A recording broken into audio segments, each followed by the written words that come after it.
On June 1st, I was arrested for nonviolently protesting the annual Jerusalem Day Parade. I had originally traveled to Israel as part of a interfaith peace group and tour group as well. Earlier that day, on my arrest, I visited Hebron, which is the largest Palestinian city in the West Bank, which is a city that is completely segregated. It's arguably the ground zero of Israeli military occupation. The entire city center is occupied by about 600 settlers who are extremely ideological and basically whose security needs, quote unquote, result in the constriction of the movement of over 165,000 Palestinian residents. Turning from Hebron that day, we saw these miles and miles of blue and white Israeli flags, hundreds of thousands of people on the streets of Jerusalem marching to celebrate the anniversary of the Israeli seizure of East Jerusalem in the Six-Day War.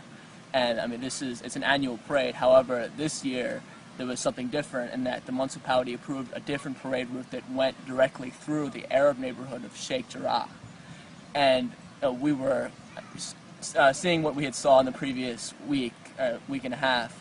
We were very disturbed by this, particularly with the very virulent racism of many of the marchers who were settlers, chanting "Death to Arabs" and "Muhammad is dead." We decided in the aftermath of Netanyahu's speech at Congress and to take a stand and as Americans and human beings first and foremost, and myself as a Jew, and hold up peace signs on the other side of the street on the sidewalk and walk up and down the sidewalk. And gradually we were joined by Palestinian Arabs, residents of East Jerusalem. We didn't originally intend for it to be a demonstration, but it became a nonviolent demonstration.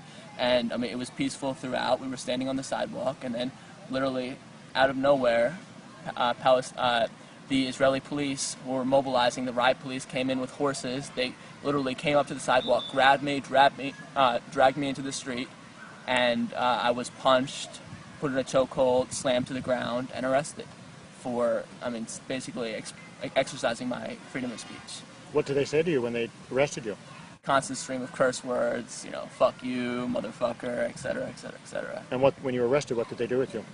They slammed me into a car, and they basically took me to the nearest police station, where I was detained for many hours before I saw a lawyer, and then ultimately I was detained for 2 days. I was never formally charged with any crime whatsoever. In fact, both of my trials, the topic was entirely whether or not I should be placed under house arrest. The Israeli judicial system is very esoteric in the sense that you can be held without being charged with any crime, for example. However, my detention was, far easier than anything a Palestinian would go through. For example, Palestinian prisoners go through something called administrative detention under military tribunals, in which they'll spend anywhere between 4 and 18 months in prison awaiting trial without being charged. And how did you get to see a lawyer? I was assigned a public defender.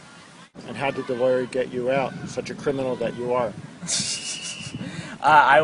Basically the judge found no reason to further detain me in prison, considering that I was no quote-unquote menace to society. I have been warned that if I do try to return, I will be arrested and tried. I will, try every, means in my power to return and exercise my right to return.